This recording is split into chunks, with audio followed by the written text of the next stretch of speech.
सुखता नास तबिया तनी रस न तो जाम हो जाई, न तो जाम हो जाई। ए राजा चलो ना पिपरवा के तरवा ओही जे सारा काम हो जाई। ए राजा चलो ना पिपरवा के तरवा ओही जे सारा काम हो जाई। जानी बात टरकाव यही लागे ढरकाव रानी अजूरी में उठावा के पानी। बड़ा तेज बट धूप सब राजा रूप देख गाहे में फंस जवानी। राजा चलो ना पिपरवा के तरवा ओही जे सारा काम हो जाई। ए राजा चलो ना पिपरवा के तरवा ओही जे सारा काम हो जाई।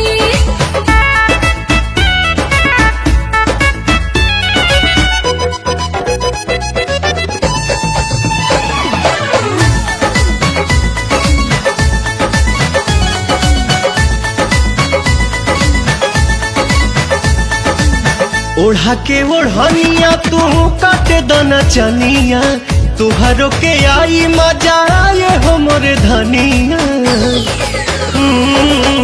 ओढ़ा के ओढ़निया तू काटे दना चनिया, तुहरो के आई मजा आए हो मोरे धनिया। नशा में नतीजा कुल बिगाड़ देबो हो, सारा इज्जत के बेइज्जत में लसार देबो हो। कहीं इतना डेरालू तू तो झूठे अगर आलू रानी कहतानी बात हम सही।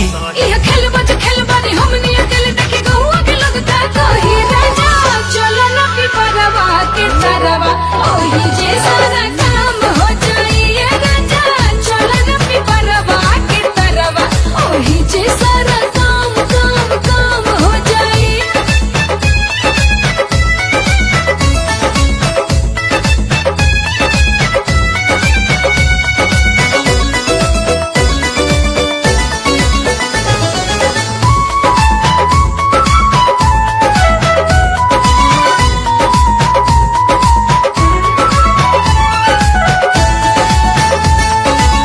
गाल धके मस कब तबे जाके घस कब, सपना में देखल चीज सोझावा से चस कब। गाल धके मस कब तबे जाके घस कब, सपना में देखल चीज सोझावा से चस मोरे कब। सोना मोरे हीरा तू तो बड़ा पागल आइल, लागे मोना मोना बात कुली खोला मत फाइल। बटे खड़ा दोपहर मन मारता लहर रानी मनवा के कोई से मनाही। छोड़ जाए दाई जान चल कइला ने मन अब कइला न जाता नहीं। राजा चलो ना पिपरवा के तरवा ओही जे सारा